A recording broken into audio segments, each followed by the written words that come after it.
হরে কৃষ্ণ বন্ধুরা, আজকে আমরা চলে এসেছি কোথায়? রাধারমন রন্ধনশালাতে। রন্ধনশালাতে আজকে রয়েছে সাদা অন্ন এবং মুখমোহন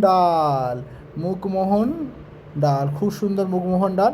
এবং তার সাথে সাথে রয়েছে খালি খালি বাটিগুলো কী থাকবে গেস করো। না গেস করলে পারবে না। যা কিছু ইচ্ছা, রাধারানীর ইচ্ছা আজকে ভেন্ডির মশলা। ভেন্ডির সুন্দর সুন্দর ভেন্ডির মশলা হয়েছে। ভেন্ডির মশলার রেসিপি জানতে হলে কমেন্ট বক্সে গিয়ে কমেন্ট করবেন, নিশ্চয়ই রেসিপি জেনে যাবেন। এবং তার সাথে সাথে রয়েছে আমাদের সুন্দর সুস্বাদু এবং মহাভোগে আজকে রন্ধনশালাতে হয়েছে ভেন্ডির মশলা। এবং আরেকটা এখানে এসে গেল মৌসুমি জুস। হারি বল!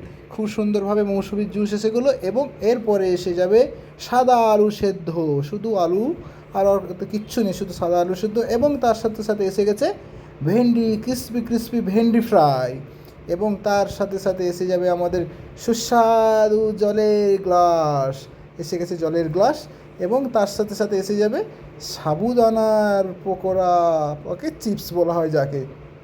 এবং সাবুদানার চিপসের সাথে সাথে আমাদের ভোগের থালি হয়ে গেল রেডি। এবার রাধারমণের উদ্দেশ্যে মন্দিরে দেখানোর জন্য আমরা চলে যাব কোথায়? রাধারমণ মন্দির। এবং ভোগ দেখানোর পূর্বে আপনারা দর্শন করবেন রাধা মদন মোহন এবং রাধারমণকে দর্শন করবেন। একসাথে যুগল মিলক রাধার দর্শন করবেন এবং ভোগ দর্শনে দুর্ভোগ কাটে। রাধারমণ কি যায়, ভোগ দর্শন কি যায়, জয় শ্রী রাধারমণ কি ভোগ দর্শনে দুর্ভোগ কাটে। আপনারা দেখুন এবং অন্যজনকে দেখার সুযোগ করে দিন। হরি বল।